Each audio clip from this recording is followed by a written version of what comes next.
Bismillah ar-Rahman ar-Rahim. Excellencies, Madam Secretary General of the UN Conference on Trade and Development, ladies and gentlemen. First of all, I want to say I'm pleased to join this very important dialogue.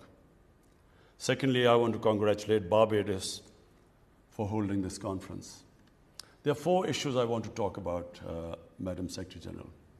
Number one is the distribution of COVID vaccine. Unfortunately, the richer countries are vaccinating their people 20 times faster than the developing world. This inequity has to be removed. So I would ask the Chair that you must try your best to make sure that the vaccine has more equitable distribution. Secondly, debt relief. I had campaigned for debt relief for the developing world because everything in the developing world, because of the lockdowns imposed because of the COVID-19, have disproportionately affected the poorer nations, the developing nations. So I would recommend that debt relief should continue till the pandemic is over. Thirdly, climate finance. Madam Secretary General, the developing world, and I specifically speak about the small island groups, and of course countries like Pakistan, who are more vulnerable to climate change than even the richer countries. The small islands, because of the rising sea levels. Countries like Pakistan, because we depend upon water from our glaciers for our survival. And climate change has, the rate of melting of the glaciers has increased phenomenally since the weather has got warmer.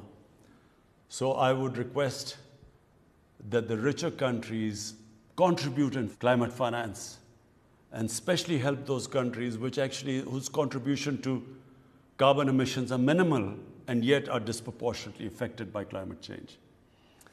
And fourthly, Madam Secretary General, and for me as crucial as the impact of climate change, is the illicit flow of money from the poor countries, from the developing countries, to richer capitals, to tax havens, to haven destinations.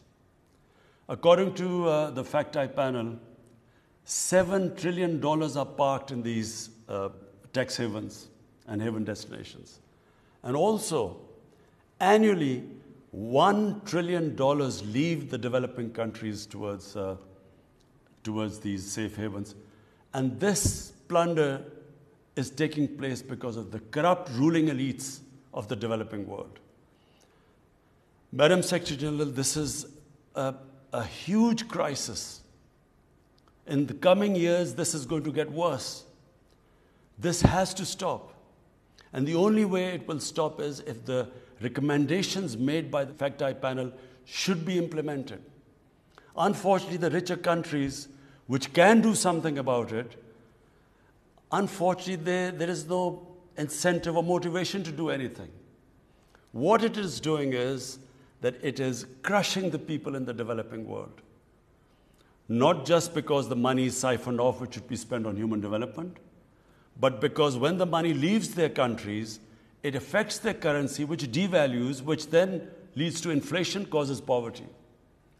But eventually, even the richer countries will get affected.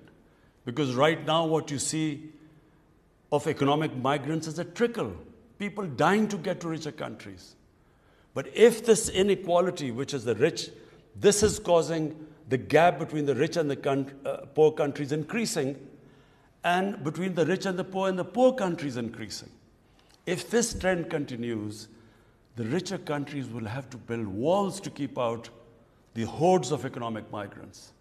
So I urge you, Madam Secretary General, to do everything to raise awareness that this huge injustice which is being done to the people of the developing world has to stop. Thank you.